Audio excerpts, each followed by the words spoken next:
everyone, and welcome back to J&K Presents. Normally, this would be the podcast episode where we would be talking about another canceled too soon TV series. However, we are taking a break from that this month to talk about the fourth and final season of Barry. Very exciting to be covering this final season. Definitely go.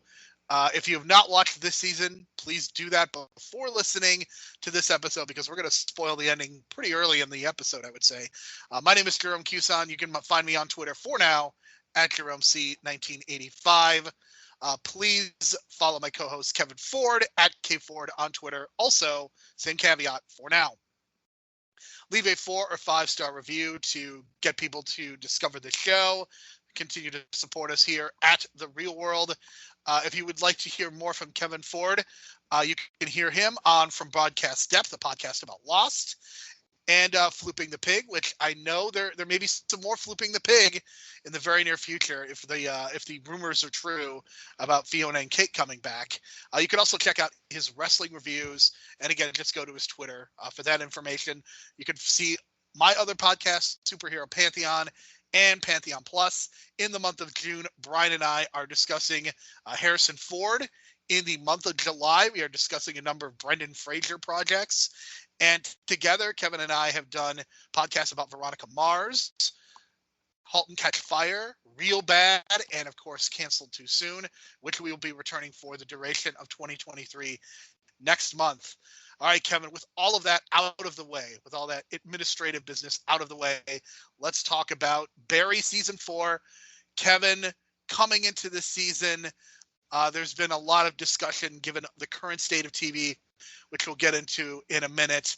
But Kevin, the most important question, did Barry #finish the story?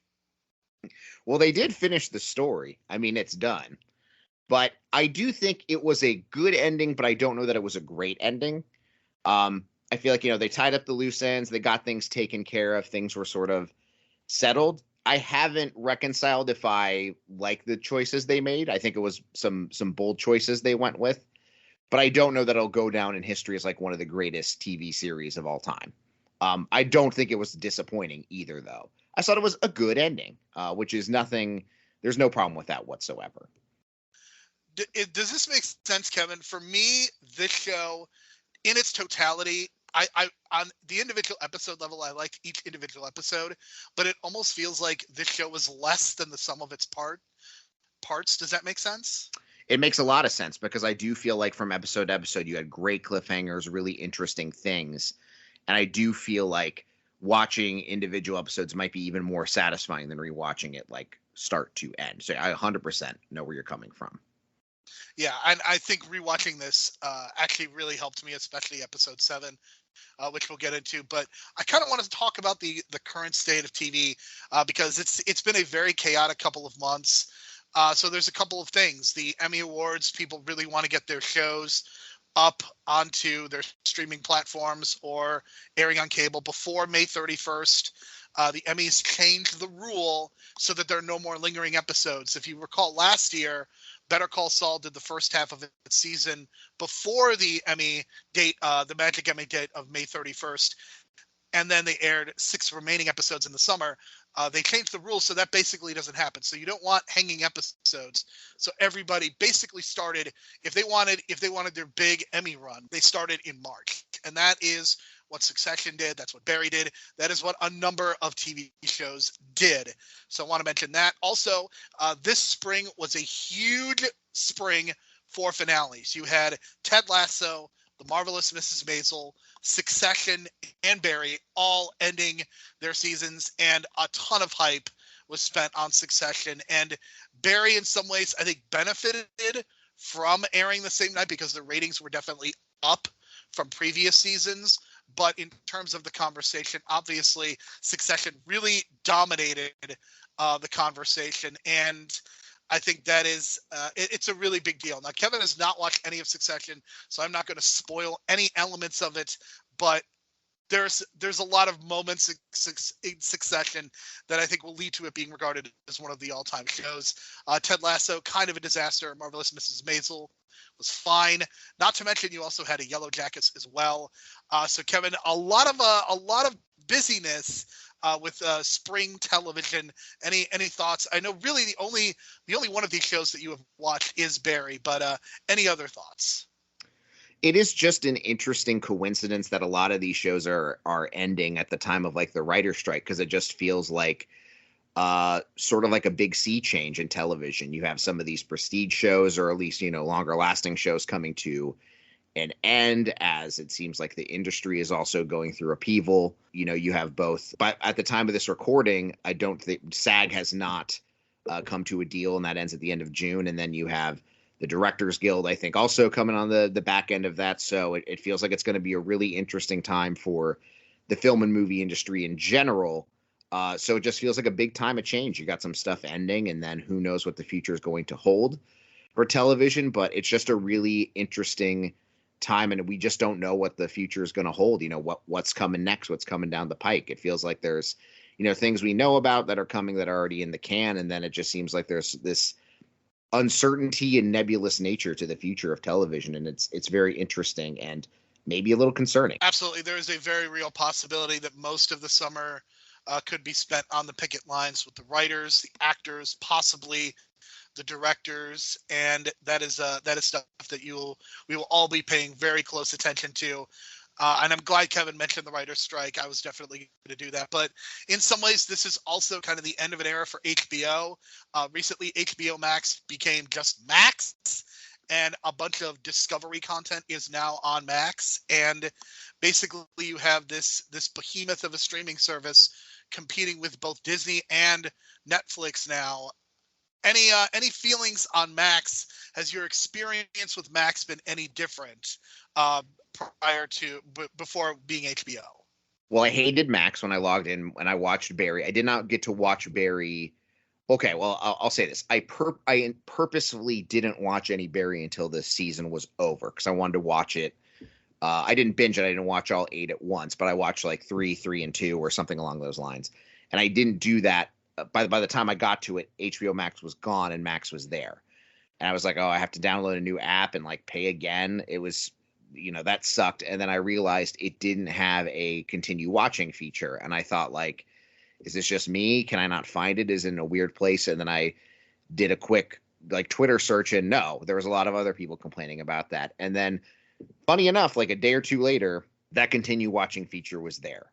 It was interesting. Like if I went to the Barry page, I think it maybe told me what I had already watched. But if it didn't just have a continue watching tab like a Peacock or a Netflix or something else does. But now it's there, I'm pretty sure, when I went in a few days later. So it wasn't the best experience to start. It also feels like weirdly overwhelming. And I also feel like it's weird that there's like hubs in it. Like here's your HBO hub where you can find all your HBO stuff. I'm like, so you're still treating them as like separate entities within the same app, which is all very interesting to me. So it was not the most user-friendly experience up front, but I do think like just with a lot of these apps, it's one of those things where like it'll only get better over time. Like it's rough to start, and as people use it and have comments or whatever, they'll hopefully clean it up. But there was also, was it like Paramount Plus and Disney Plus or something that are combining for like Verizon users? It's Paramount Plus and Netflix. So Netflix, we are going to reinvent the cable package, and you're probably going to start seeing these streaming services bundled together, because there's no way any one person can afford all of them, especially if you want to get the major ones. So you're probably going to see them start to combine together. And I don't know what that's going to look like, but it's going to happen soon. And yeah, I would guess Hulu is also going to go away at some point as well. It felt like an inevitability. Like you're going to have, and this just happens with anything. You have a million different competitors or whatever, and others get, eaten up by their other competitors. Some just die and go away. And it just feels like we all knew when all these come out and there's this proliferation of streaming services, it was sort of like I just waited out to see who comes out ahead. And now you're seeing these services team up, or one by the other or this or that, and eventually it'll be whittled down to just a few again. And yeah, it's interesting that it's getting baked into your cable package or this or that. So we're starting to see the beginning of this proliferation of streaming services start to dwindle down in one way or the other. And of course, a lot of content getting dropped by the wayside in the process. I know Kevin, the king of physical media over there, is just lording over all of his Blu-rays now. I mean, you gotta be very prideful of the fact that you've always been pro physical media, and it's really paying off for you. And what was there was some movie that like they just went in and changed the ending of all the digital versions, even like if you owned it on Vudu or whatever. I'm not sure what that was, but I mean, this is definitely going to be a problem. But I think, go ahead. No, sorry, I was looking for you. You keep going. So Barry has done a really good job of satirizing Hollywood, and they've kind of addressed this in some ways.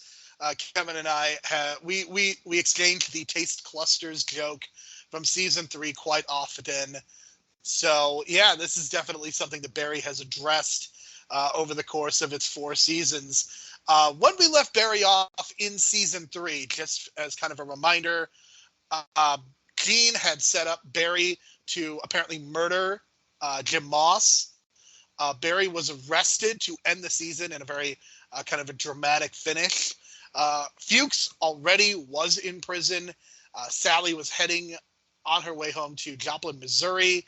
Hank had saved Cristobal from being murdered by his wife and had done some major killing of his own. And now Cristobal and Hank are not only together as a couple, but apparently they kind of have the run of the land, so to speak, in terms of crime in Los Angeles. So anything else from season 3 that I forgot, Kevin, or can we go into episode 1? I think we can go into episode 1. Good recap.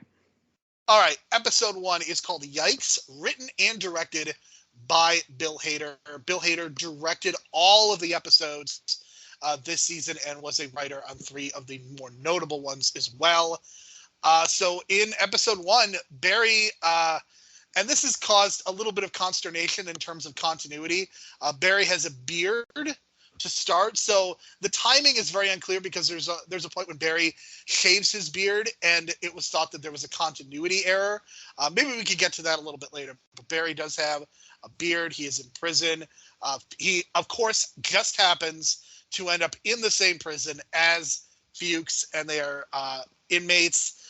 Fuchs is kind of fearing for his life, wants to wear a wire for the FBI to get a confession from Barry, but Barry, in a very childlike way, is trying to apologize to Fuchs, trying to get Gene on the phone and just kind of ask him what's going on.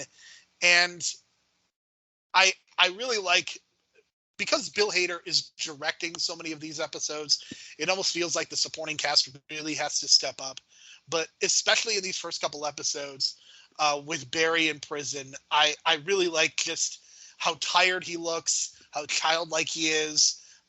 This is good stuff from Bill Hader, I would say, from an acting perspective. I believe he directs all of the episodes in season 4. And yes, I do like when he calls Gene, and the first thing he's like, "Mr. Cousineau, did you turn me in?" Like just the way you see the very clear relationship and dynamic he has with Fuchs and Gene and everything else. And I like how those dynamics change and flow as the season progresses between Barry and Fuchs and Barry and Cousineau. And you get to see it all on display here, that he's still obsessed with Sally and still in love with her, still wanting still wants the approval and love from Gene in this twisted way. And it's all very interesting to see. And Fuchs is still always a very, the opportunistic character here, but sometimes he lets his emotions with Barry get in the way of those opportunistic moments, as we see here. And then we see pay off ultimately in the end. So at this point, because of what Gene has done, he is being hailed as a hero. And this is kind of a very different dynamic from the previous 3 seasons, as he's both been kind of a protagonist, but also has done a lot of really shady business and clearly has kind of this huge ego. And we see that materialize in these first couple of episodes. We get Jim very clearly warning him not to exploit the case, but for publicity. But Gene just cannot help himself, Kevin. He has to go, and he has to speak with a variety reporter named Lon O'Neill. And their interactions are very funny. We get some very funny moments between Lon O'Neill. Lon O'Neill, played by Patrick Fischler. Kevin, what is the thing you remember Patrick Fischler most for? Shoot, I know his face. What do I know him from? He's definitely that guy. I would say Red State is probably the thing that I first remember him from, but I know he's been in a lot of other things as well. Okay, yeah, I haven't seen Red State, so it wouldn't be that. Oh, he was in both Veronica Mars and Lost. I think Mad Men too. He appears in. Yeah, I do remember. I vaguely remember him being in Mad Men. So yeah, I think those are the things I would remember him most from. But yeah, he's 100% that guy. I see his face a lot in a lot of different things, but not for a very long period of time. So yeah, we get the introduction of Lon O'Neill. He's only in for a couple of episodes, but he's kind of a welcome presence, I would say, as this journalist. Sally gets off the plane, and boy, does she have a lot of text messages. I'm kind of surprised her phone literally just didn't blow up when she landed because of all the messages and all the things that came in. It's cute to remember that. Oh yeah, sometimes you can't. She clearly didn't pay for Wi-Fi on the flight and had to turn off her phone. Had to put it in airplane mode. Also, not to go back too much, but Patrick Fischler was in Pushing Daisies for an episode. So how about that? How about it? Yeah, he definitely has been he's one of those guys, you'll get his IMDb and he's been in 200 things or whatever. So, but the best part about Sally coming home though was just how much her mother did not care about. She seemed so not put off by, but just so bothered and put upon that she had to now take care of her daughter being home. Here's the thing. I think for 3 seasons, I think we've gotten some really good insight into who Sally is as a person. I think she is somebody who is both trying to do good, but also has had her really dark moments. And I don't think you can ever excuse it because of family, but it is very clear why she is the way that she is because of the way that her mother acts. And you can tell that her father has done this a million times. He just is he is comfortable in this role of just trying to placate everybody, trying to keep the kind of family together. And the mom is just the worst person in the world. And I think you really feel that. And you can see why Sally left immediately, basically, to go right back to Los Angeles and hang out with Barry instead of being with her parents. Based on how her mother acts, I would almost rather be around a potential serial killer than be around my mom, because it's pretty bad. They do a really great job of showing that Sally really has nothing in her life. There's no good options for her or any reason for her to stick around and not just go off with Barry when she does.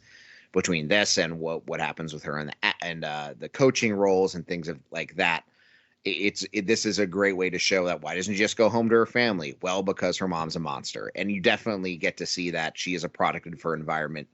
It's very much the nurture that has made her into who she became as the actress and the person she was.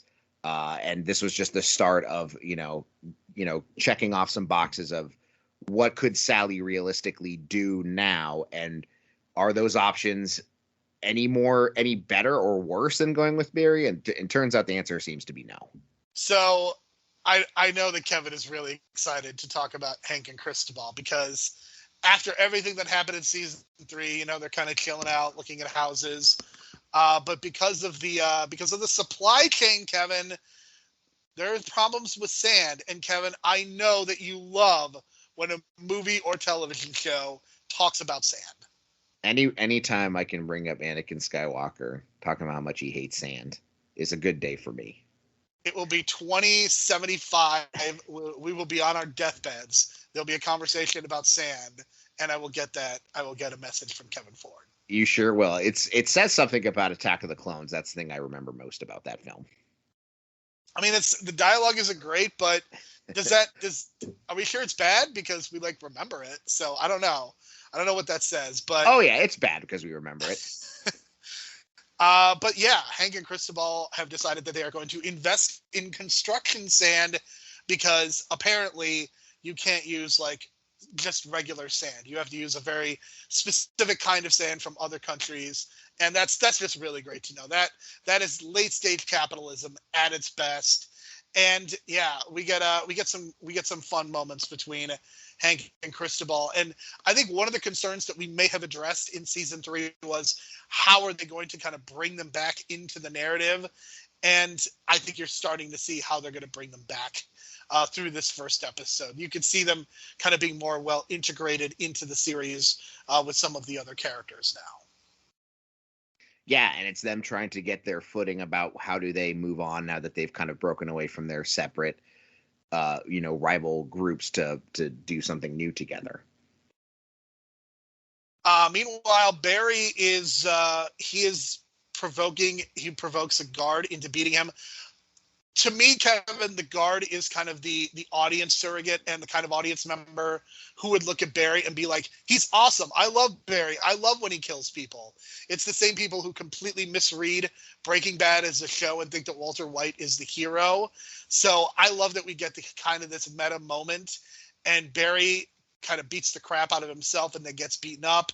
And Fuchs kind of sees this and apologizes for taking advantage of him. I have to say that my favorite character development over the course of the final season is Fuchs, and where he ends up. I think he not only gets some great moments, but I think the payoff to everything. I mean, this is probably some of the best work that Stephen Root has ever done.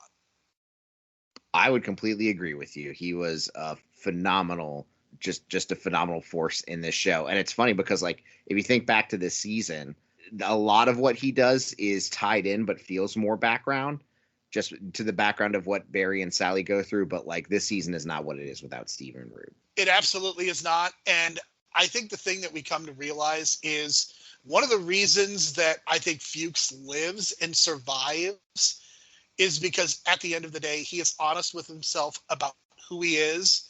And he is really one of the only people on the show among the main cast who is willing to be honest with himself.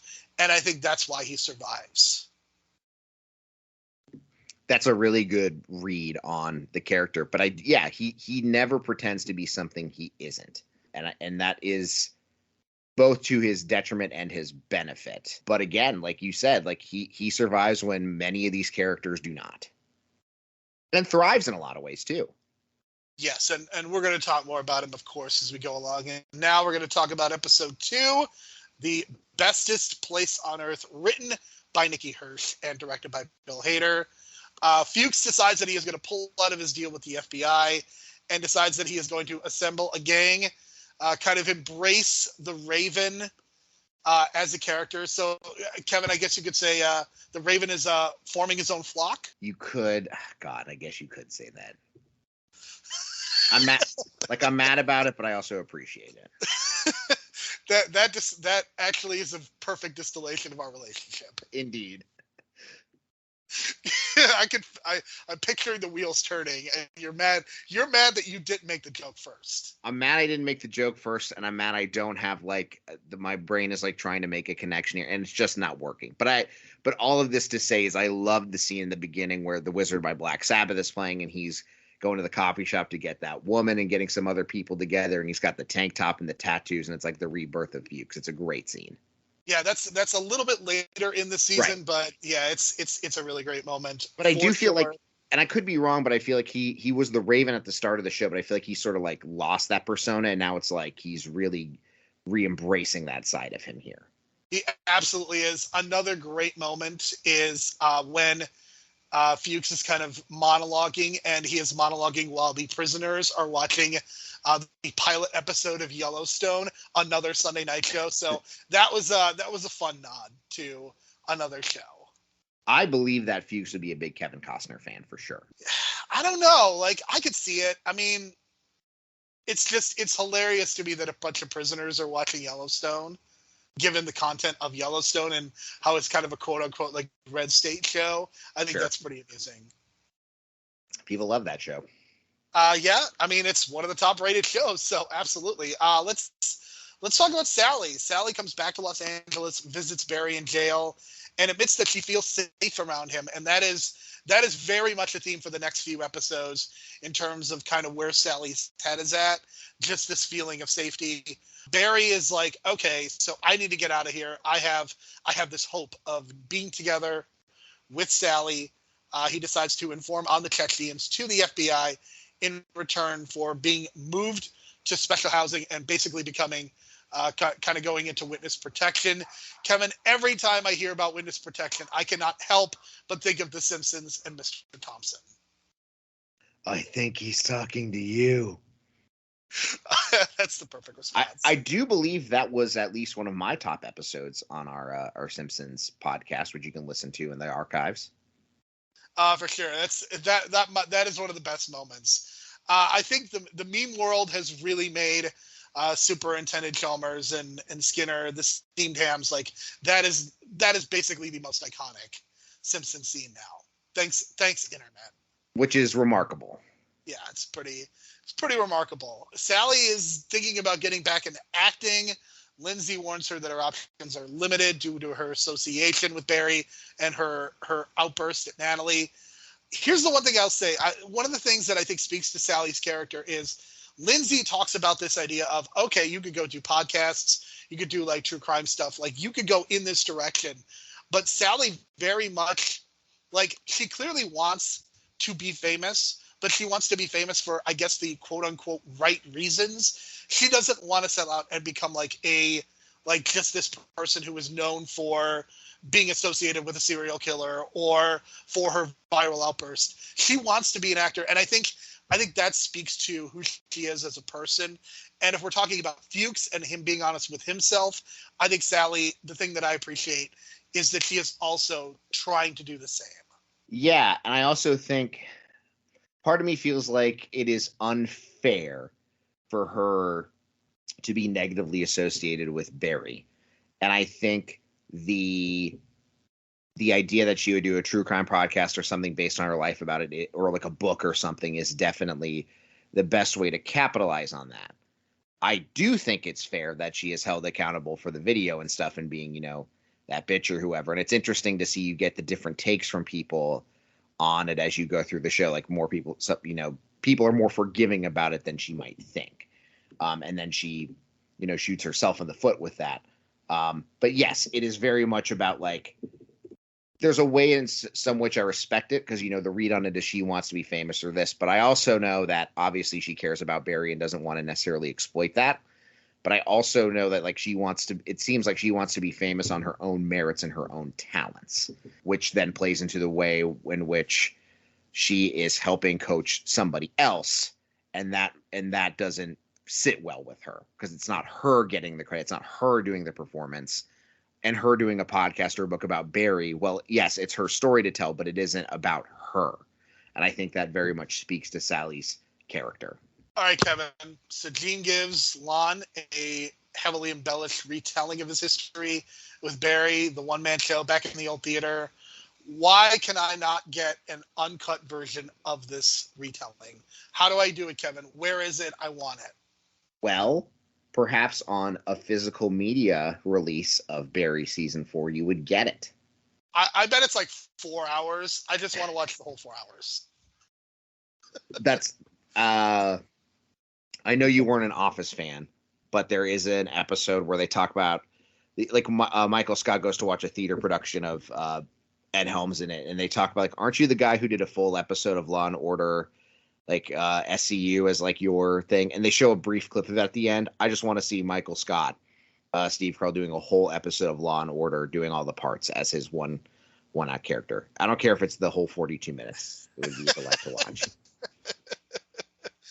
Absolutely. So Sally confronts Gene at the theater about not disclosing Barry's murder of Janice, and Gene suggests she begins teaching to cope with her trauma. We'll get to the teaching in the next episode. Cristobal is attempting to broker some peace among the warring gangs. by hiring them to his and Hank's operation. But Hank makes a surprise proposal to break Barry out of prison and kind of have him be the enforcer for the group. And I don't know about you. I feel like there's a point in these first couple episodes when they go to Dave and Buster's and they have like this goofy scene with them doing that. That felt like a bridge too far. How did you feel about the scenes at Dave and Buster's? Well, I'm sure they got a nice big fat check for it. But I do think it speaks to how, like, I can buy that Hank and Cristobal would fall in love with the concept of Dave and Buster's as, like, this very Americanized thing. But like, I don't know if it was a bridge too far per se, but I do feel like nobody's paying attention to them in the background or whatever. And I get that that's kind of like the funny thing. But I think the scenes were shot really well, like when they're walking around the table explaining everything and the camera kind of moves with them. I really like that part of it, but it does seem like a little out of place. I mean, the thing about it is like, even if the episodes were really bad, this is probably some of the best directed TV of the year. Like, you can see that there is a singular vision, and it makes sense because you have one director for the whole season, which is pretty rare. But like, even in the moments when it doesn't work, like, the direction is so good. And that's why I say, on an individual episode level, even if the whole thing doesn't come together great, I mean, the direction of this season is spectacular. What I didn't know either is, and I recommend listening to this, is I listened to Conan O'Brien's podcast, Conan O'Brien Needs a Friend, and Bill Hader was on recently, like end of May. So it was right around when the finale happened. And he mentioned that he got to, I believe, write season 3 and 4 back to back. Because I think it was even during the pandemic when nothing was happening. Either he knew there was a season 4, talked to HBO about season 4, and was able to just write both of them back to back. So that's why there's a nice coherence, and it feels kind of like a continuation between the two seasons. But 2, he talks about how he watches a lot of old movies and, you know, the beauty in its simplicity and the shots and things like this. So it's obvious to me that Bill Hader is a very big fan of cinematography, camera directions and things like that. And he's very careful about using those techniques to tell his story. And you see that here in it. And his genuine love of film and storytelling is definitely on display in a lot of these shots. So yeah, even you could tell there's a lot of care and attention put into those things throughout the entire show. We get kind of the ending of the episode, Fuchs calling Hank, and he is informed that Barry is working with the FBI. So this is when Hank does the full turn and decides that he needs to kill Barry. And it's going to lead to one of the funniest scenes of the entire series at the end of episode 3, which we'll get into in a second. But we start episode 3 with Hank and Cristobal meeting a handler named Toro. And what is so special about Toro, Kevin? Well, I believe he is played by Guillermo del Toro.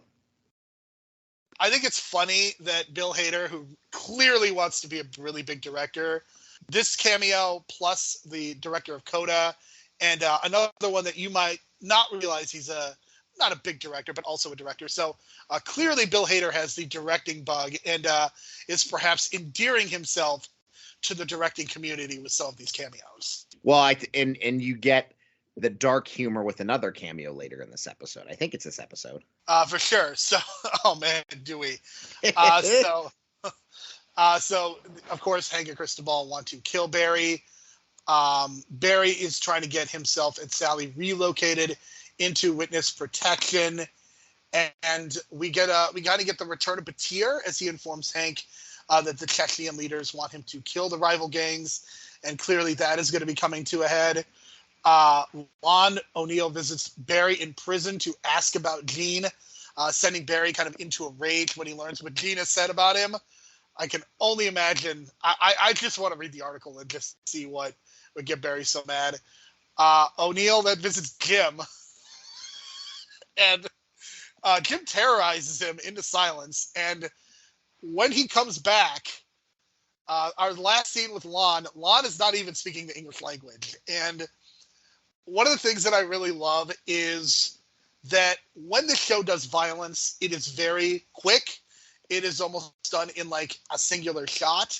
clearly, whatever Jim did to Lon took over the span of hours, days. They don't show that violence, and I think it actually works out so much better because Lon has been through a lot when he's not even when he's speaking German, and he doesn't even know German, allegedly. And what's obviously that's very funny, but I've heard those stories of like you can watch YouTube videos of like people who like have something happen and they wake up with like a different accent. Like, oh, a lady in Britain will wake up with like a Chinese accent. She's never been to China before. Like just these weird phenomenons, or they speak a different language they've never spoken before. So like, it's funny, but like there are cases where that happens. So it isn't this totally outrageous thing, but it is obviously extremely funny that unfortunately now Lon's wife has to deal with somebody who speaks German. It's pretty amusing stuff. I don't know how Jim doesn't get arrested for that, but clearly has a good relationship with the police at the very least. We get Sally in the role of teacher, as she has now basically kind of taken on the acting class that Gene Cousineau used to have. And I think we see a great connection between the idea of kind of an abused person becoming the abuser, as she really goes after one of the students, Kristen. Kristen needs help with a gig. She has been cast in a superhero movie and is trying to get help. And Sally basically does a lot of what Gene used to do, and the rest of the class could not handle it, and they basically all leave except for Kristen, because Kristen has decided that even though Sally comes across as a terrible person, she is also the only one that actually got anything out of her. So this is what's going to happen for this episode and the next episode. We get Sally kind of assuming the role of Gene and becoming a teacher. And yeah, this was fascinating stuff. And I can't say enough good things about Sarah Goldberg. I think she does just a tremendous job. And basically she has to play a number of different versions of this character. And she also, like, Barry's kind of in prison for the first 3 episodes with Fuchs. And, Jim is doing his thing. Gene is with Lon a lot. But Sally is with a number of different characters that we basically have never seen before. And I think she does a great job of both building sympathy in some cases, but also being a terrible person.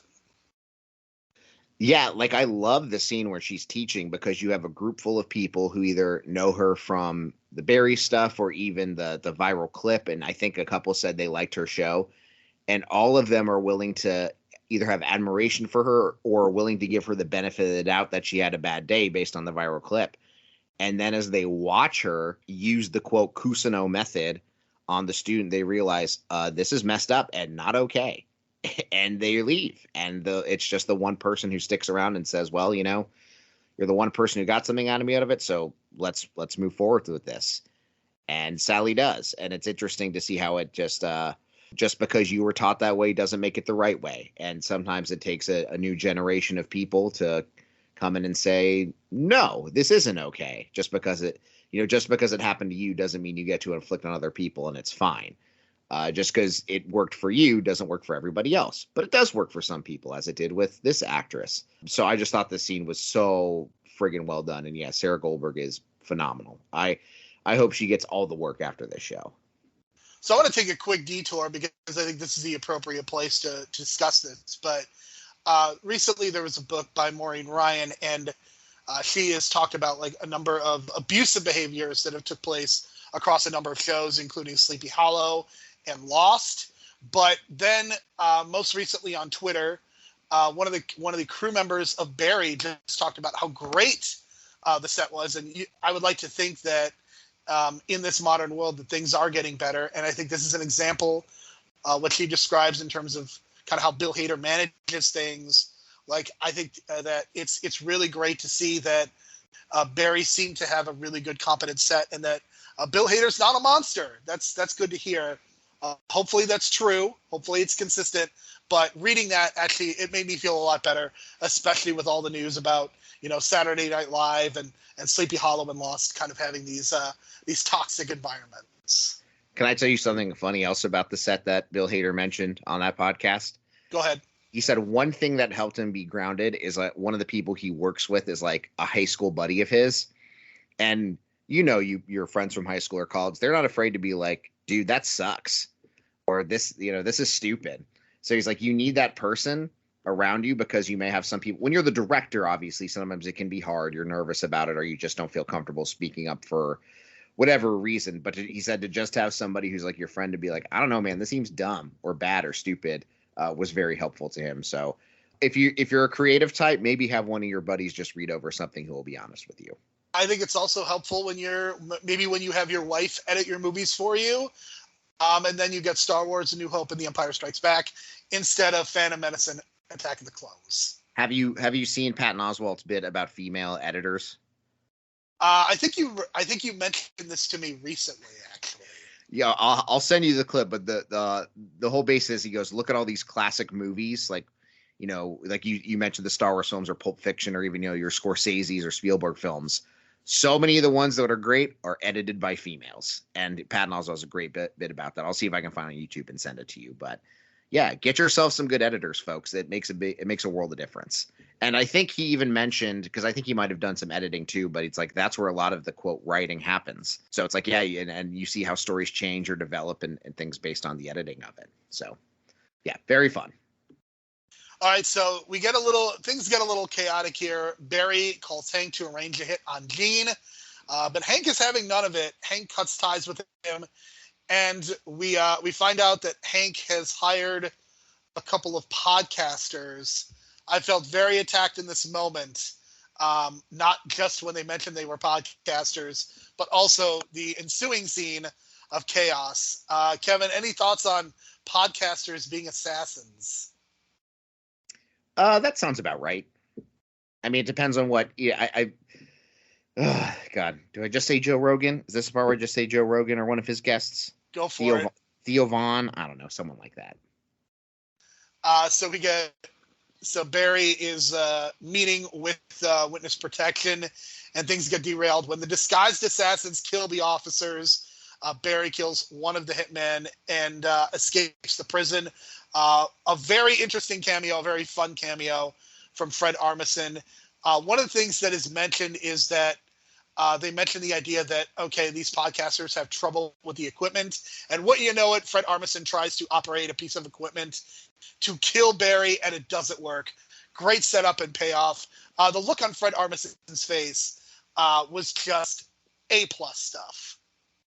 They got the guy who's just like nervous. He's getting ready to shit his pants there. And it's funny that Barry immediately recognizes him as a plant set to kill him. It's a great ending scene to the episode.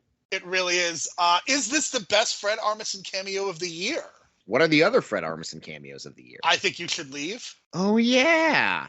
I don't know if that counts as a cameo as much as it does a guest spot. So let's say, yes, this is the best Fred Armisen cameo of the year. Though I do love his I Think You Should Leave sketch. Yeah, his I Think You Should Leave sketch is pretty great. You know, as much as I would love to do an I Think You Should Leave podcast, it would literally be us going back and forth talking about great sketches. Yeah, and like you can't. You just can't do it. You really can't. Episode 4, It Takes a Psycho. Kevin, I'm just going to say this right off the top. This is my favorite episode of the season. Trying to remember which one this is. This is the hard thing when you watch stuff on streaming. So I'm like reading over your recap of it. This is the one where there's almost no Bill Hader. It is almost all supporting cast. Okay, and Hank dies. Got it. Yes. This is a great episode. I can see this. I can see why this would be. I think you just get a lot of really great payoffs. You get Fuchs being beaten by the prison guards who believe that he aided in Barry's escape. And this is when I think Fuchs fully embraces the idea of returning to his persona of the Raven. That's great. Yes. You get Gene moving to his cabin, becoming paranoid upon learning of Barry's escape, accidentally shooting his son Leo. Leo tries to bring him the food that he wanted, that Gene wanted earlier. He does bring it, but gets shot for his troubles. So, any thoughts on the Gene or Fuchs stuff? Well, obviously, I love the Fuchs stuff, and I really like the Gene stuff too. And just I forget that actor's name, who's like his bumbling not assistant. What's the agent? He was in Maria Bamford's Netflix show though, and he was so funny, and he's great in this too. And yeah, he mentioned to his son like, "Oh, can I order, DoorDash or whatever food from my place?" And then his son brings it to him as a nice surprise, and he thinks it's Barry and shoots him, and then that becomes important later Because at first I'm like, oh, that's a funny bit, and then you realize, wait, no, that actually is an important thing that happens in the show, and I love that it's brought up there. So, yeah, and I do think it's nice because like you're gonna get the episode, like it's episode 6 or 7 when you jump to the future, and it's pretty much all Barry and Sally. So to get an episode away from them too is a really good idea. You just don't want to get sick of people, and that's the nice thing about having a cast like this, where even if it's relatively small with about 6 or 7 top people, you can jump from story to story to story, so nothing gets stale, and you can give them the focus where you need to, especially when a couple episodes later, the focus is going to be back on the people we don't focus on in this episode. So yeah, I do really appreciate the episodes where you just kind of get away from the main people and get some focus on the side characters. It is so funny you're saying this because there's a couple things that I really appreciate Barry, and I especially appreciate it in relation to Ted Lasso, the final season. I don't know if you've read anything about the final season of Ted Lasso, but there's been a lot of discussion because Ted Lasso episodes, in the first season, it was 30 minutes. In the second season, you had a couple episodes that stretched into 40 minutes. But the third season had multiple episodes that went over an hour. And again, this was once a half-hour show. Barry stayed consistent the whole way through. 8 episodes, 30 to 35 minutes per episode. And I admire that discipline so much. I think the thing that I can say about Barry is that it left me wanting more in each season. And I still think 10 episodes would have been perfect, but I can't complain. I cannot complain about a show that ultimately leaves me wanting more as opposed to being sick of it. And I was very much sick of Ted Lasso by the end.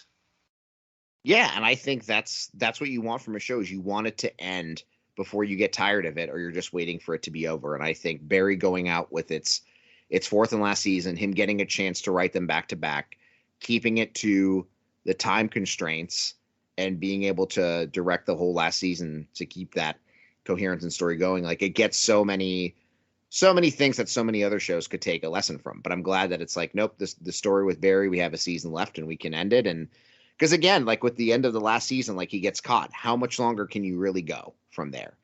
And they knew that, and they ended it at the right time, and that was that. And they didn't, and like you said, they didn't bloat the runtime or anything like that. They just kept it how it is, and the consistency, I think, is what makes it so well revered. And in addition to ending at the what I feel was the right time. Absolutely. We do get some good stuff with Sally here as she goes with Kristen to the set of the superhero movie, and just the way it looks, it feels like a perfect distillation. And we get a cameo by Coda director Sian Hader. No relation to Bill Hader. I did look this up. Hader is also spelled differently. She spells it with an E, whereas Bill Hader spells it with an A. I do have to say that if you have a director cameo, I think it could go in a number of different ways. It could get really dicey in terms of performance. But I think Sian Hader perfectly captures what it would be like to direct a Best Picture winner and then direct one of these schlocky superhero movies. She does a great job in this. And I have to give her a lot of credit because this easily could have been very poorly done. And she captures the exhaustion and the frustration very well. So I'm guessing with this cameo in Guillermo del Toro that he's just a huge fan of Coda, huh? I would guess so. I mean, son of a bitch. Anyway, I didn't put that together, but yeah, she's phenomenal. And I think the way that Sally, takes in everything she feels about it is just like, I think that really resonates with Sally as an actress who cares about her show. But I think, she got her show canceled, even though it was well liked and all this stuff. And then she realizes like, hey, if this is going to be my future as a director or whatever, it's probably going to have to be in these superhero movies or whatever. And it's a good thing that hasn't had any reflection on the real life movies and actors and directors having to do these kind of films to get work. So as the scene goes on, Kristen has some trouble. Sally kind of both saves the day, but it appears like maybe she's trying to steal the role for herself. And she has some great interactions with Kristen's agent. Kristen's agent is played by Paul McCrane. Do you remember Paul McCrane from anything, Kevin? Truthfully, no, but I'm looking him up to see if anything rings a bell. I would have to say that his most famous role is Robert Romano from ER. Has to be. It is also infamous. Can I spoil ER for you? Or You can. Also, he's been in RoboCop, so I would know him from that. I take it. yes.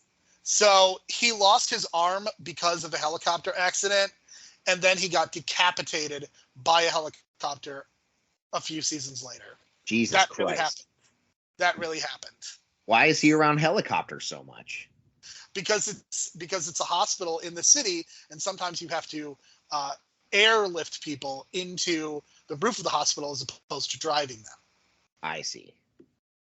He's great here. He's such an asshole. He plays the asshole really, really well here. And yeah, this stuff was great. I think it kept up the satirizing of Hollywood. I think it also made you feel some level of sympathy for both Kristen as an actor as well as Sally. Like, Kristen is clearly being cast because she is conventionally attractive, but I love the way that even though, like, we're never going to see Kristen again, for all intents and purposes, we only really see her one more time. But I love that this show is able to find some sympathy for her. Oh, no doubt. Like you can tell they only cast her as a piece of meat, basically, and they don't care. Like, they obviously want her to do the role well enough, but like good enough is good enough. And like they say with the performance from Sally, they're like, that's great. Now, if only we can get that into that body, we'd be good to go. And it's just it somehow that comment hurts the both of them, and it goes to show the shallowness of the movie industry. So obviously, Sally gets an offer to possibly do some acting coaching for other people, and that's kind of left to the wayside for a few minutes because I think the emotional center of this episode is Hank and Cristobal. We get Hank participates in the burying of his new associates alive in sand to save himself. Cristobal almost is buried in the sand as well. I mean, you want to talk about a great moment of dark humor, them being absorbed into the sand so quickly. If you blink, you almost miss it. It is a very much a gallows humor moment, but I loved it. Yeah, it is crazy funny, but dark. I mean, that's kind of what all those scenes with those two guys are like in this episode. We do get the brief return of Michael Ironside as kind of the leader of the group, and then we get this very emotional scene between Hank and Cristobal.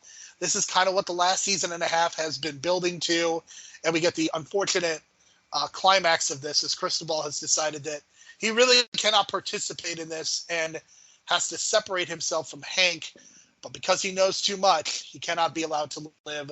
So unfortunately, Cristobal is murdered, and Hank is very emotional about it. And this is very powerful stuff, man. Like, for a show that is sort of a comedy, a lot of dark comedy, they really nailed this scene, and I was really impressed by how much they invested us in Hank and Cristobal's story.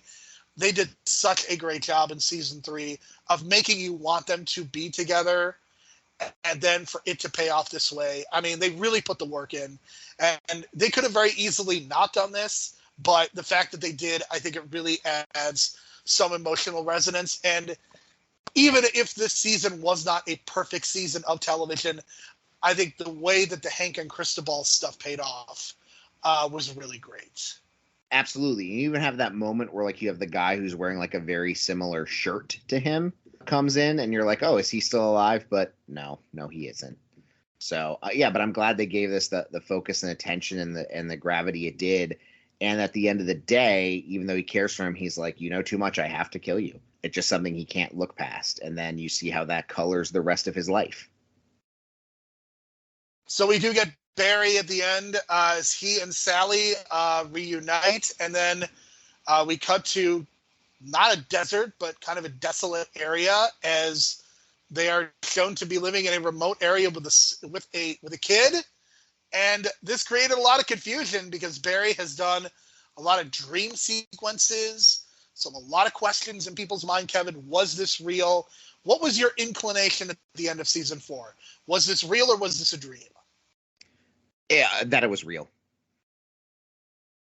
Why? What do you mean, why? Why did you think that it was real? I mean, it just like passage of time. We have Barry and you have Sally saying, let's go. You see that they're, in a remote area. So it feels like they're Jesse Ventura style off the grid. And it seems like that is a life that they could sustain, I suppose, and get away with. And it made me be like, whoa, what's this look like? And I really liked episode 5 a lot to see what that life for them looked like. And it's just like this very, very strange world that they've sort of cultivated for themselves. But my takeaway is like, there's a difference between having a life and living a life. And it feels like, yeah, you're both alive, but is this really living what we're doing in this world, like the world they've crafted for themselves and their son? I think you just explained it really well, and I sort of had an inclination that it was real as well, even though we did see some dream sequences with them together, kind of dancing at a wedding. So I don't know, there was just something about it that made me believe that this was real. And even though they've had cliffhangers in the past, I can't imagine that they would have a dream, quote unquote, cliffhanger. So that's kind of how I felt. Episode 5 is fairly kind of a mixed bag, I think, among fans and people who watch the show. I think there was a lot of feelings about like this show jumping ahead 8 years. And I know you mentioned that it is one of your favorites. Kevin, why don't you explain why is this one of your favorites of the season? Well, again, I think it's, you get to, it's mostly the fascination with seeing where Barry and Sally are at this point. And it's interesting. And I apologize because I'm sure I'm going to get this mixed up with like the next couple of episodes, but I know that like you see that, Sally wears a brunette wig and she goes and works at a diner. So she's basically abandoned her life to be a waitress and be with Barry. And as much as you understand that there wasn't a lot waiting for her at home, you see this and you think like, really, this is what we're giving up that life for, is putting on a fake Southern accent and working at this diner every day? Is that what we want? And, she's developed some alcoholic tendencies, and then just like Barry just sort of stays put in their house and raises their kid. And now they're both are very pious people, which is very interesting to see. And you wonder if that's an earnest thing. And I do think we learn that at the end. And it's just very interesting to see how their son is, how he perceives his parents. They talk about his, the war hero side of Barry and not the murderer side of Barry. And any murders he has can be explained away for he had to do that in the heat of combat, not knowing that, no, there's a lot to his life other than that.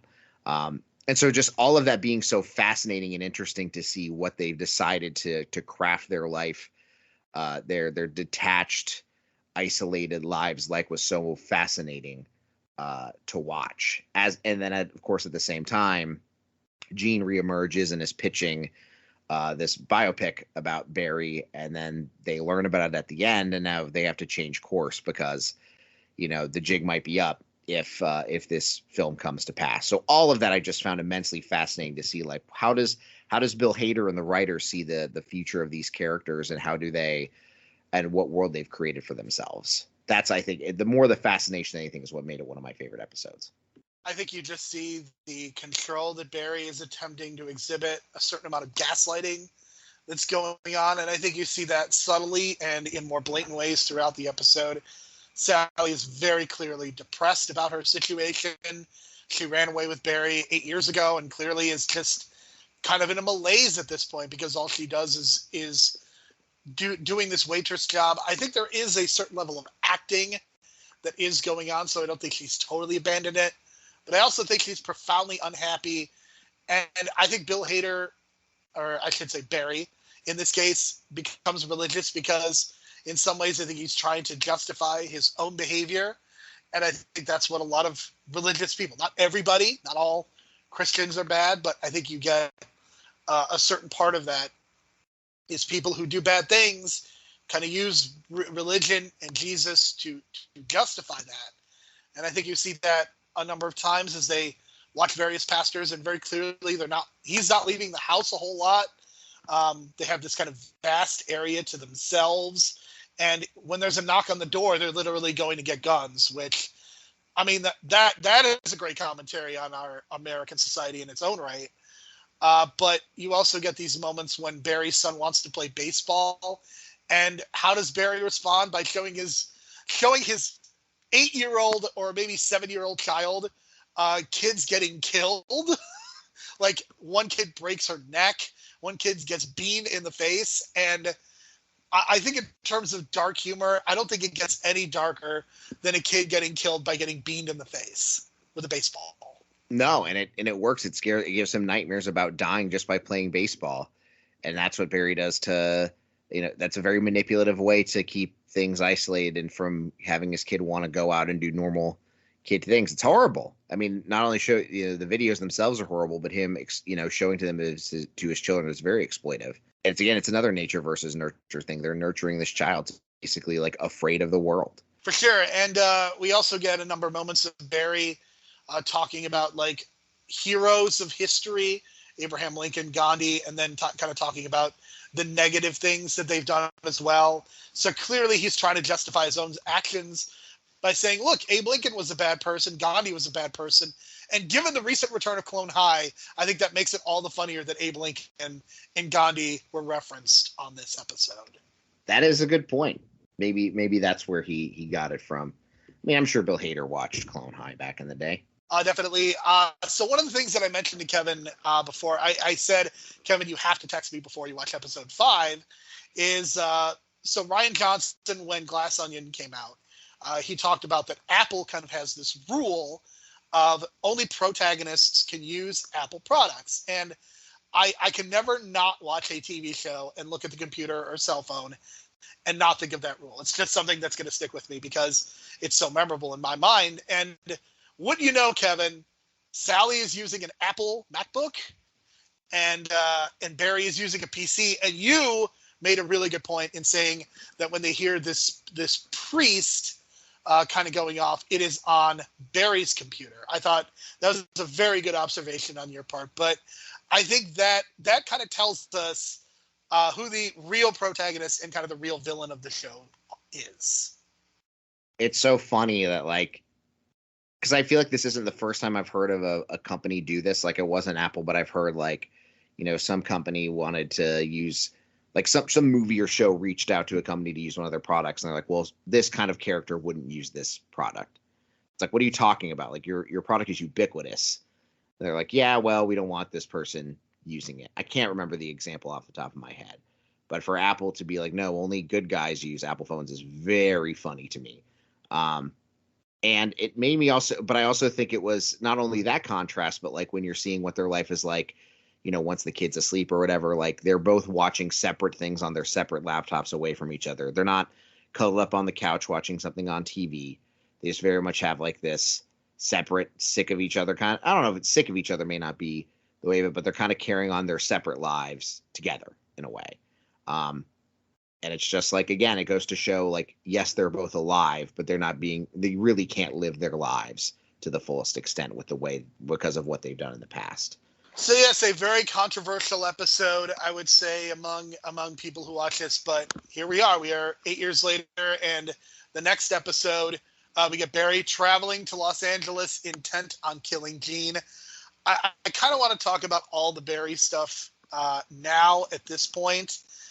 I love that he is listening to a number of different priests and trying to get the answer that he really wants. Like he wants to straight up murder Gene, and he is looking for somebody to tell him that. And it has a great payoff, but just the moments of him listening to the various priests and getting frustrated is pretty hilarious. Yeah, when he hears like the one priest talk about how like, sometimes killing is this and that, he's like, yeah. And then he's like, but don't take that to mean that I'm, giving you permission to go out and kill somebody. He's like, God damn it. He's so mad that he didn't get exactly what he wants. And yeah, I think that to me shows that there, like you said, there's an atonement, but there is some earnestness in him wanting to find a loophole or permission to go and kill somebody. And you want to talk about a commentary on the American public. Barry going and purchasing the guns is a very much, I think, speaks to our way of living in the U.S. Well, the clerk says that she has to show Barry these pictures, and he's just casually like, well, yeah, okay.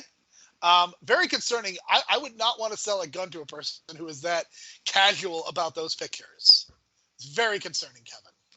Yes, but it also speaks to just like, I'm doing this because I legally have to. It's just something I have to do. You know, most people aren't going to care or not be affected by it, but they can say it's a liability waiver for the store to just be like, well, I showed him it, so we're not at fault if they go off on a murderous rampage. And they just sell him the guns, and he walks out of the store just, strapped to the nines with firearms and bullets from a Walmart or Kmart approximation in this world. And it's just like, yeah, that is the unfortunate truth in some areas. And the funny thing is, the scene in the finale may be even funnier because he just straight up walks into the room, says guns, and then is walking out with the guns strapped to him. And the funniest bit is that he has trouble getting into the car. Yes. It's such a great scene. And I think when he comes back, he's also like, war torn and like looks like he's in shambles. And she sells them to him anyways. Because what do I care? I'm an hourly employee. I get paid like shit. I just sit here and deal guns. Just get the fuck out of my face. I just want to move on with my day or evening, and that's it. Well, and she's probably worried if she gives resistance, she'll be killed. Yeah, I mean that's undoubtedly a part of it as well. And so I assume you do not watch the Next Time on Barry's. I don't watch I actually don't think they were included when I rewatched on Max. I watched all the previously ons, but I didn't see any Next on Barry's. Like the Next on Barry's are really hilarious because it's just like 5 seconds of nothingness. They're the funniest Next ons. But for the penultimate episode, the Next Time on Barry was the clerk playing Sudoku. Amazing. So I always watch them just because they would give me a chuckle because it was pointless, but it was so funny. So Fuchs is finally released from prison. Kevin, I need your immediate thoughts on sexy Stephen Root. He's pretty sexy, I gotta say.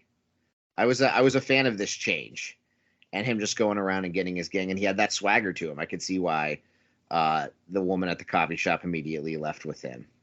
Absolutely, and nobody has ever put Stephen Root in this position, but just the level of confidence that he has. I mean, this is just what a tremendous payoff for this character. And you could have easily killed Fuchs at any point, but the fact that they go in this direction, I mean, it's a great showcase for him, but what a unique perspective on this character, because in the end he survives, and I think the way that they go about that is just really fascinating.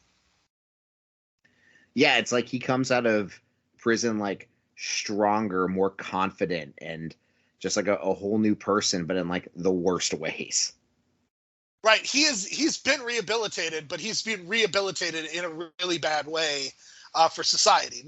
He is not the kind of rehabilitation that you want. No, he is a picture-perfect example of the failure of the criminal justice system.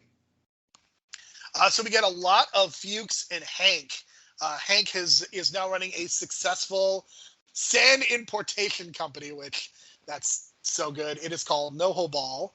And Fuchs agrees to work for Hank in exchange for getting to kill Barry. Hank insists that Barry is no longer a threat. Clearly, he's moved on. He's just trying to move on with his life. Hank terminates the agreement when a drunk Fuchs mistakenly congratulates him for eliminating Cristobal. The stuff with Hank and Fuchs in the final episodes, especially episode 8 with Fuchs's big monologue, it's really, really good stuff. Loved it. Loved the scene. Really loved that he has found just that the woman from the coffee shop never says anything is love, but his daughter does, and she is like a well-adjusted human being, like a very much a fish out of water in the situation.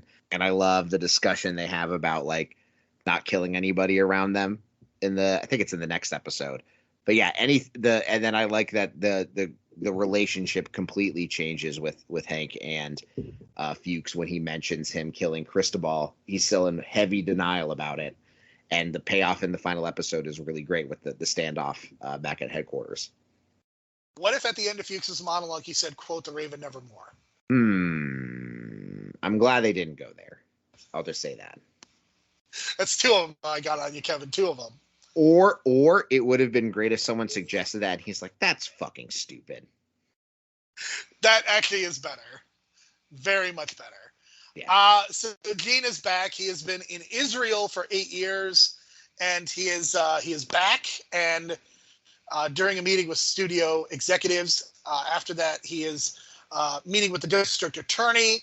He explains that he has come out of hiding to assure a biopic will not be made that glorifies Barry or Janice.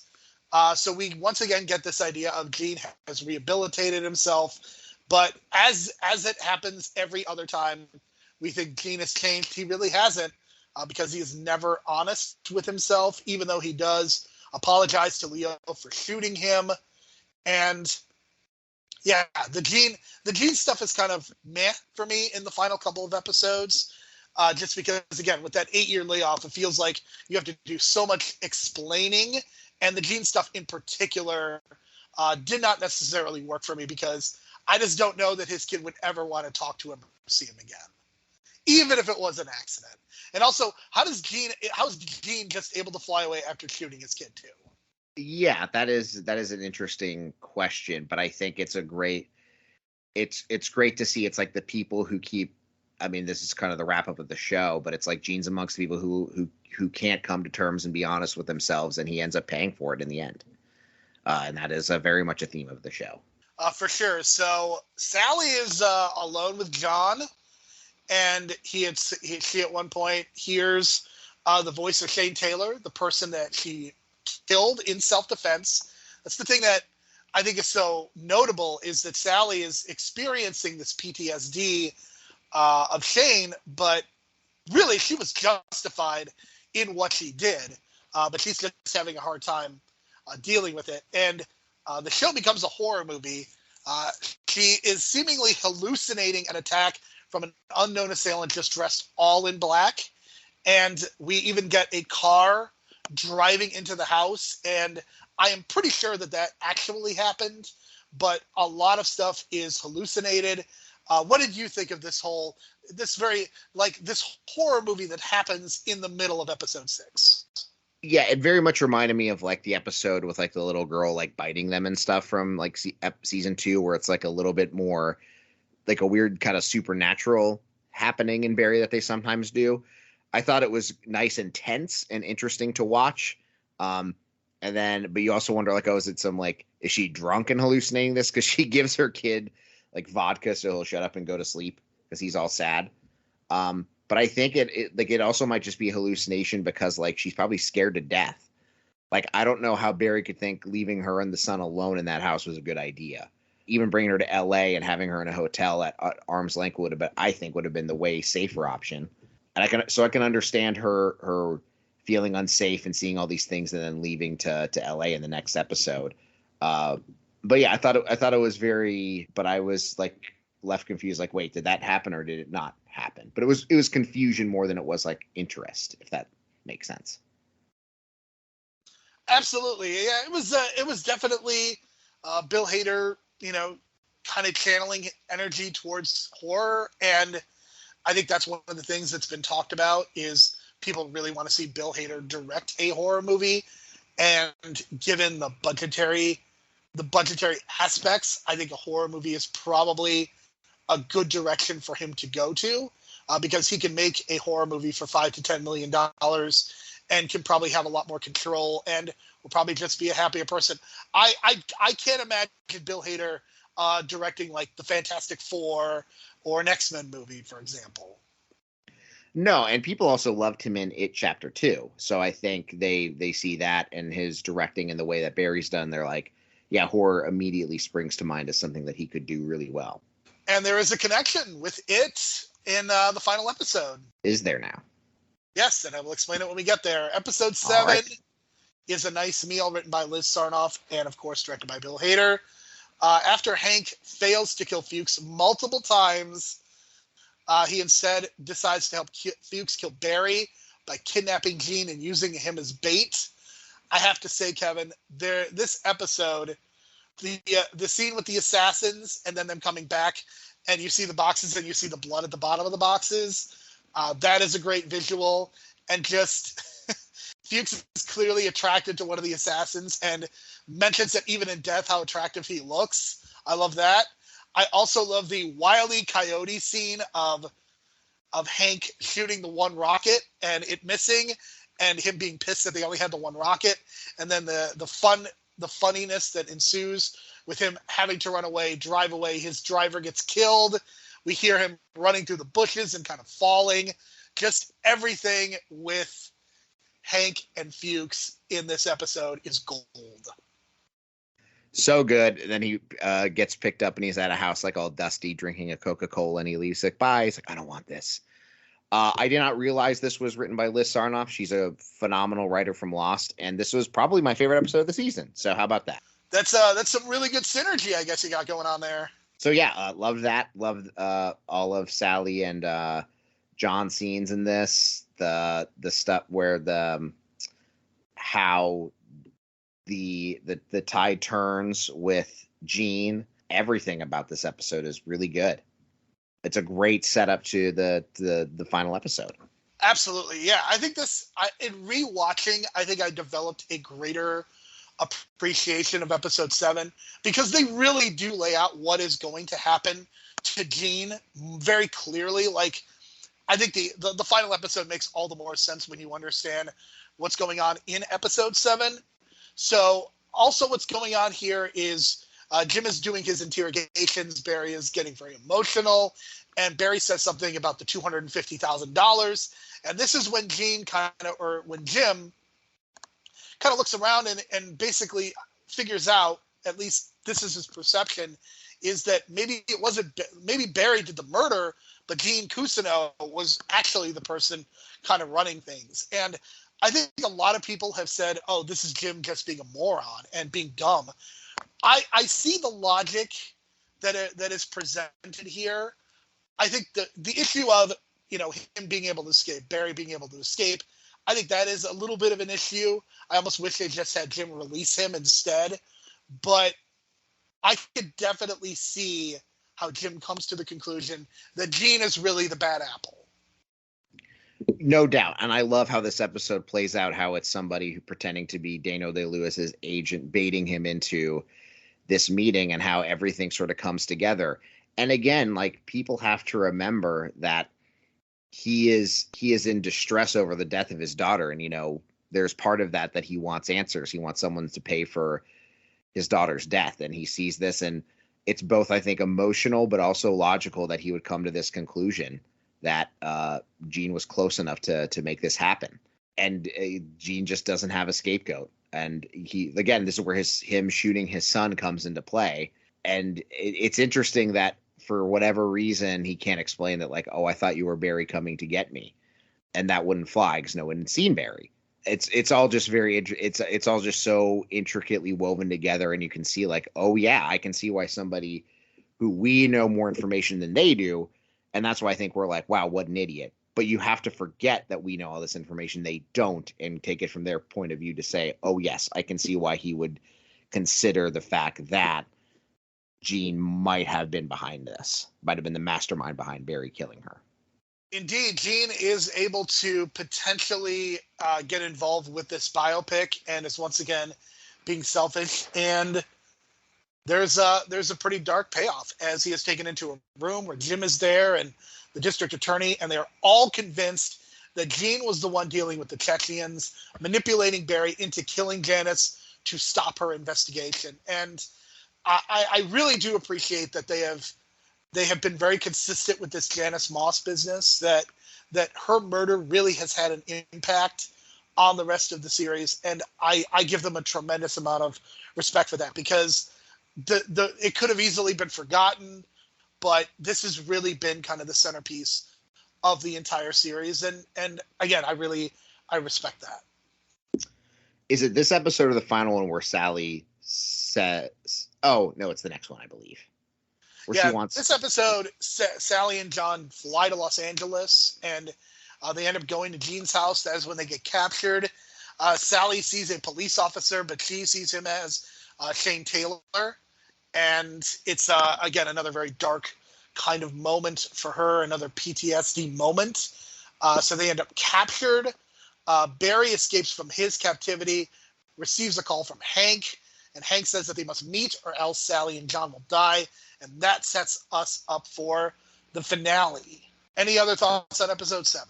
It's just my favorite of the whole episode. I think it gives us a great setup to what the finale is. And I feel like it puts squarely, and it's reaffirmed here in episode 8, but as people squarely gives us the 3 people who are denying their past and trying to move forward with it, and the 2 people who are coming to grips with who they are and trying to either atone or live their lives with honesty. And that all gets paid off in the finale. Yeah, and I think we get so many great individual scenes. We get Sally confessing to John that she and Barry are fugitives. And again, I can't say enough good things about Sarah Goldberg's performance in this season. And in this scene specifically, when she's talking with John, I mean, she just kills it. She is so great. We'll kind of get into the shootout in a minute, but yeah, just Sally and John in this early scene. It made this more emotional than it probably had any right to be, and I think it invested us in their relationship a lot more than prior, because prior it was a lot of, well, Barry was also there, and in one episode we basically see her give him whiskey and getting him drunk so he goes to sleep. But I think you really feel the love between mother and son in this moment. I think that's important. For sure. And it's obvious that, Sally, wants, I don't think she likes lying to her son either. And I think with her to get it off her chest and, do this, for her son also rehabilitates her somewhat. And I think is it this morning or this evening when she tells Barry that she thinks he should turn himself in? It is in this episode. Okay. When she says that, when they're lying in bed after the big shootout, Okay. which we'll go back and address, because Barry, that's why he goes back to Gene's house, because he thinks Sally and John went there. And what a fateful decision that was. But before we get there, so we know a shootout is going to happen. Like, clearly that's what they're setting up. But the twist of it is, Kevin, and I love this, I love the fact that, unlike in like a Breaking Bad, when Walter White gets to go out in a blaze of glory, Barry does not get to do that, because the shootout happens even before he shows up, as Hank decides to renege on the deal, and it leads to this big shootout. But what a moment for Fuchs, and what a moment that, I mean, there's 2 great acting moments, I think, for kind of 2 of our favorite supporting actors. Stephen Root's monologue and Anthony Kerrigan, just before Hank dies, holding Cristobal. He has a statue of Cristobal, and he holds the statue's hand. Just 2 really, really great moments, and just the way the shootout is executed is great. And words cannot even describe just how much I enjoyed this scene and just how it paid off so many things. And again, Barry not even being involved, chef's kiss, because I think in some ways you're almost giving Barry what he wants, and in this case you're not, by doing it the way they did. Yes, and I also like there's the funniness of, like, you hear like the dramatic music playing over the standoff, but then like in real life there's like no music at all. So like you see them standing off and waiting for him to bring Barry's son into the room, and it's just kind of awkward. And people are getting like impatient. That's very funny. And then yeah, like you like just little things like the grenade being thrown and things like that. And I also am like watching the building. It's in these giant glass walls, and I'm like, what if someone's just like driving by and seeing this? How funny that would be. And yeah, like Barry kind of misses out on it. And I like that he like says a prayer, and like he says like, I'm going to die tonight and things like that before he goes in. And then you get Fuchs and his son. I guess we're talking about the shootout here, so we'll talk about that next. But yeah, all of it just is such a great payoff to this rivalry. And I think you have Hank, who was all in denial about Cristobal's death, and even though he's kind of doing everything in his honor, and he ends up getting killed. And I love the idea of Fuchs kind of settling the score with Barry in a very different way than perhaps we would have thought of. He saves John. I love that he covers John's eyes from seeing all the chaos. I don't know. I think John's still going to be traumatized from seeing blinded people and intestines out and legs and arms everywhere. Yeah, John's still going to be pretty messed up, but Fuchs is trying at least. You got to give him credit. I do, and I do like that.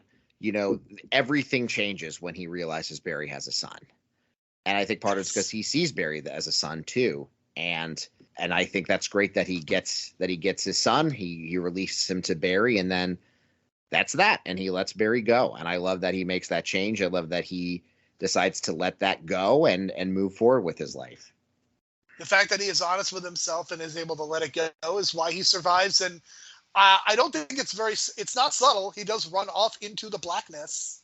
So clearly he's going to be doing something, but he has come to some sort of peace with Barry. And yeah, just great stuff from Stephen Root. He's probably, I don't think he's going to get nominated, but boy, howdy is he good in this season.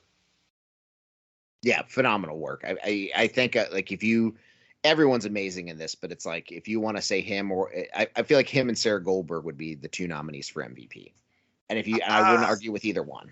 And Anthony Kerrigan, I don't know, man. This episode, he makes a late run. I don't know. You're right. I don't think he quite gets to Sarah Goldberg level, but boy, does he get close in this episode. Like, just a heartbreaking moment of him holding Cristobal's hand.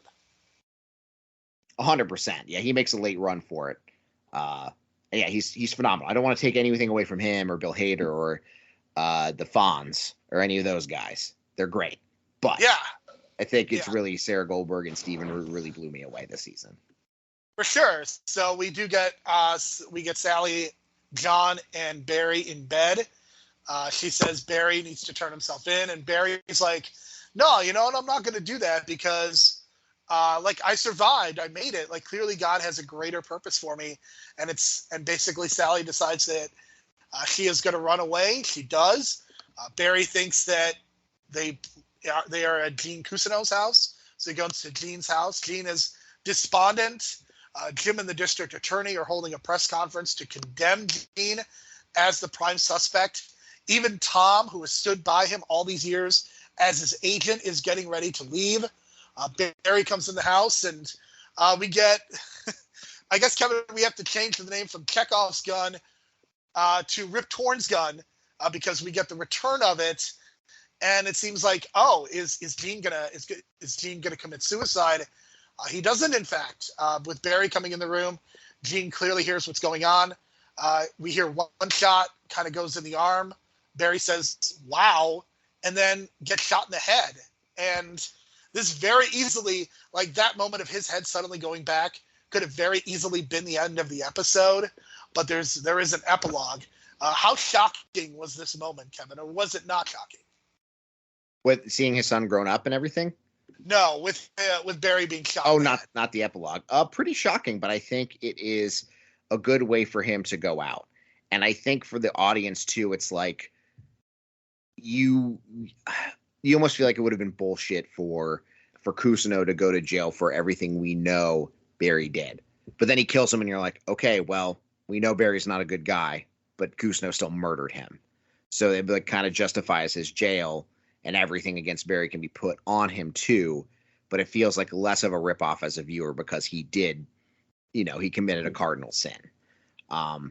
And it helps and then that kind of helps with the epilogue too, because the story that's crafted about Barry and Cousineau's relationship is very much colored by that.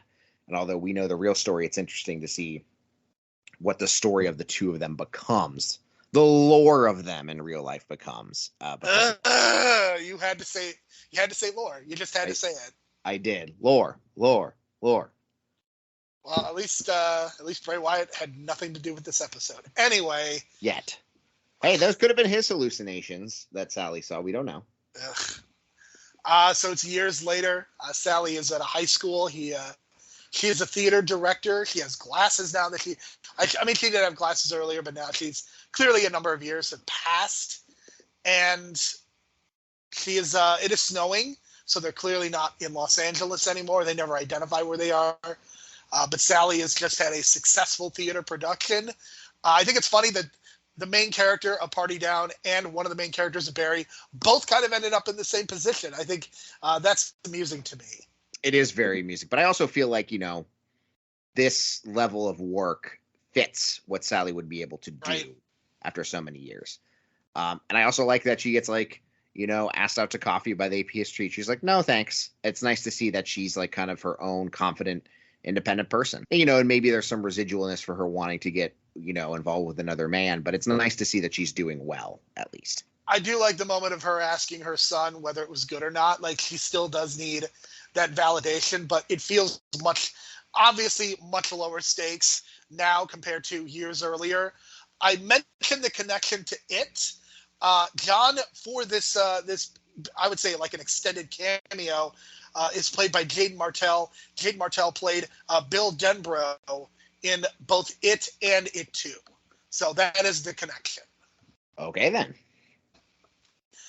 So we see Sally kind of driving off, and meanwhile, a biopic has been made. Apparently, Sally does not want John to see it, but John wants to see it for himself, so he goes to his friend's house, and he watches, and we get to see a lot of the portrayal and what has happened. And we get some very funny moments. It's kind of this schlocky horror movie. Like it's almost completely different than Barry, the rest of the series. The violence is much more cinematic in nature. We don't get any like haha cameos. Nobody really notable. But I will say the person who does play Barry is Jim Cummings. Jim Cummings has directed a couple of independent movies in his own right. So it's a deep cut, but I could see people being amused by that. My one disappointment, actually, there are a couple. I think it goes on too long. I think we almost see too much of the movie, in my opinion. The other thing is I really wish that they had Kristen, the actor who played Kristen, play Sally. I think that would have been a nice nod. But yeah, what did you think of this epilogue? I was mixed on it. Like, I thought it was an interesting tale to be like, this is going to be Barry's history, almost like the good guy, as like remembered as the war, the war hero who was manipulated by his acting teacher into killing somebody versus the truth. But I think that's, and I don't have any specific examples, but it goes to show that like certain things like that and what these stories are only told with the information that we do know. And just how it's interesting how Cousineau is going to be in the history of this universe. Cousineau is the villain and Barry is sort of this hero who was turned bad because of Cousineau, and how that's not the reality, but that's the reality his son's going to know in some regards. Or at least maybe he knows more of the story because of what Sally has told him, but at least I think he's happy to know that's how the world is going to see his dad. So I thought it was interesting. Again, I like seeing that Sally was doing well, and I like, seeing that the son was doing well too. So I thought it was an interesting, solid epilogue. But, like I said at the beginning of this, I don't think it's going to go down as like an iconic, best, one of the finest series finales ever. But it was, satisfying and gives us an idea about how the world is going to view Gene and Barry going forward. I would agree with you. I was satisfied. I liked the finale. There's so many great moments, but I think when you kind of put things together, I think there are some clear issues. I think the epilogue, I would agree, is a very mixed bag. And I don't know. I don't know what I would have wanted from an epilogue, if we even needed the epilogue. I do think showing Sally doing somewhat well was a good thing. I do think it's funny. So obviously May 28th, the biggest night in HBO's history, Succession, Barry, both having their series finales.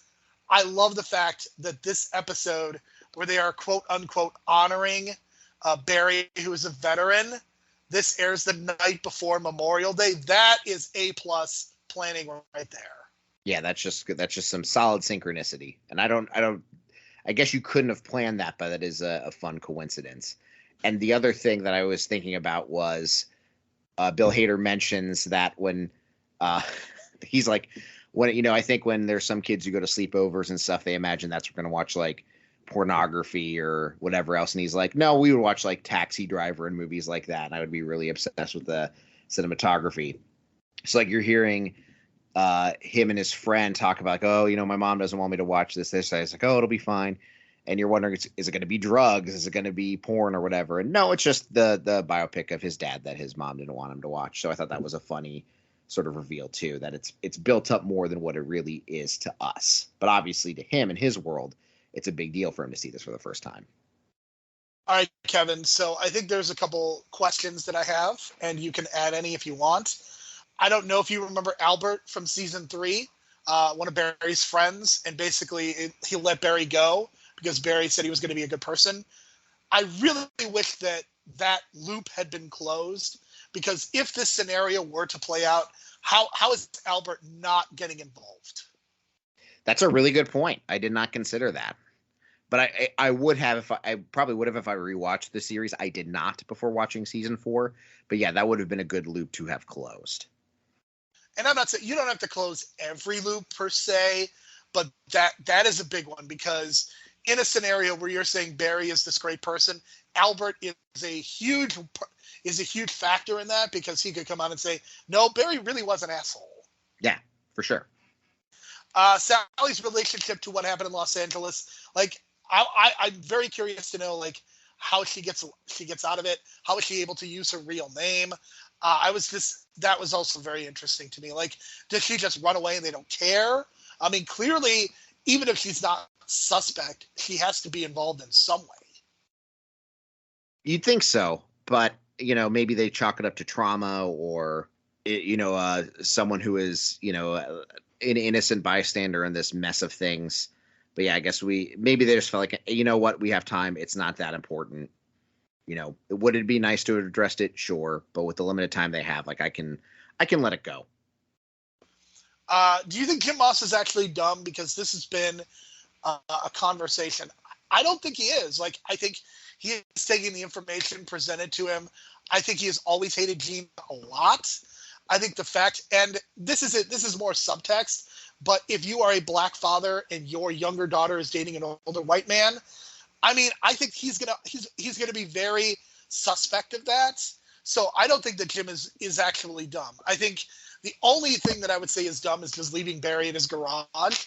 Again, I almost wish that he had just released him, or like maybe like put him to sleep before and then taken him somewhere. Like, I think that would have worked just as well. No, I do not think he is dumb, but I do think he is emotionally motivated, and that colored his perspective. That is fair enough. All right.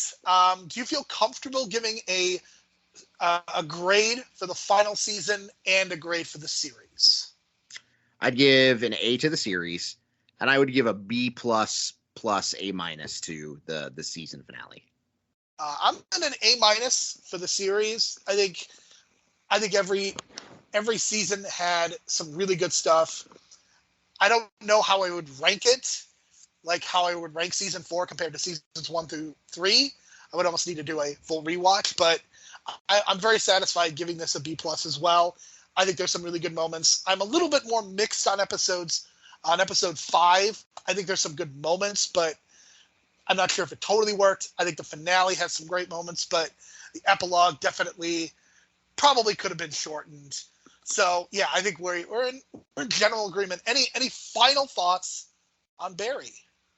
Really good show, and I'm glad it ended when it did, because I do feel like anything else that they could have done would have just been too much, and we would have really just had to make stuff and stretch things out that didn't need it to be. So it's nice to know we have a show that didn't fall off a cliff or overstay its welcome. It's nice to know they ended it when it needed to be ended. I don't think every show does not need to be like 40 episodes in 4 seasons or 32 episodes, but I think Barry was always going to be challenged to go much longer than this, because it would really just stretch credulity to just have Barry continuing to get out of these situations. So I think this going 4 seasons is perfect. I saw some people making an argument, maybe 5 seasons. I don't disagree. I don't agree with that at all. If anything, I would have loved to have seen 10 episode seasons instead of 8. But I certainly, again, I can't argue with the idea of let's just end this now, leave people wanting more instead of being sick of the series. There's only one thing that needs to be 6 seasons in a movie, and that's Community. Yes, and thanks to the writer's strike, we will not be seeing that movie for quite some time. Damn you, writer's strike. Damn the studios for not giving the writers their proper money. You know what? I bet there's a chance that there's a joke about AI writing from Abed or somebody by the time we get to that movie. Oh, that's happening. That is absolutely happening. Kevin, I am very excited for the rest of the summer. We're going to be doing something a little bit different. We've talked a lot about, fictionalized sitcoms and dramas and all that business. But we're going to be kind of exploring the mockumentary space. We could have gone and done Documentary Now, but Documentary Now is not canceled too soon. Incredibly, it's still going, even though nobody watches it. It's very obscure, but the people who love it, boy, do they love it. Another Bill Hader project. Absolutely. But we are going to be reviewing a show that Kevin has not seen, but I think is very curious to watch. And honestly, given the way that Barry ended, and given some of the conversations about true crime and how people are portrayed and the way that we see people, we are going to be talking about the first and second season of American Vandal these next 2 months. So July, we're going to do season 1, August, season 2. This is a Netflix show. I am so curious to know your thoughts, Kevin, about this once you've seen it, because I don't think that you are as into true crime as I am. I tend to watch a lot of true crime stuff because it's there and it's easily available. But I will be very curious to get your thoughts on this this parody homage to the genre. Are you basically Kaylee Cuoco in that new show about new crime? I am absolutely not Kaylee Cuoco in any conceivable way. Yeah, man. I mean, I have nothing against true crime. It's just not a genre I've delved into or taken a huge interest in. But yeah, American Vandal, obviously a show that I've heard of, but I don't know much about. And I look at the actors list and I'm like, I don't know any of these people. But yeah, I'm interested to give this a watch over the next couple of months. It'll be a fun sort of shift out of what we've been watching otherwise for Canceled Too Soon, but in line with Barry in some respects. So yes, it's very, very exciting. I'm so looking forward to this, and we're going to be keeping the true crime vibe going also with our next in September as well, and we'll make that announcement in August. But yeah, I'm very excited to be talking about American Vandal because you're going to be wondering, Kevin, # who drew the dicks, and that's going to be exciting. I already can't wait now that you've left me with that. All right, Kevin. So we are going to end this episode. But Kevin, I just have one more question for you. So are you going to stick around and watch HBO's next project starring The Weeknd and Lily Rose Depp, Idol? Fuck no.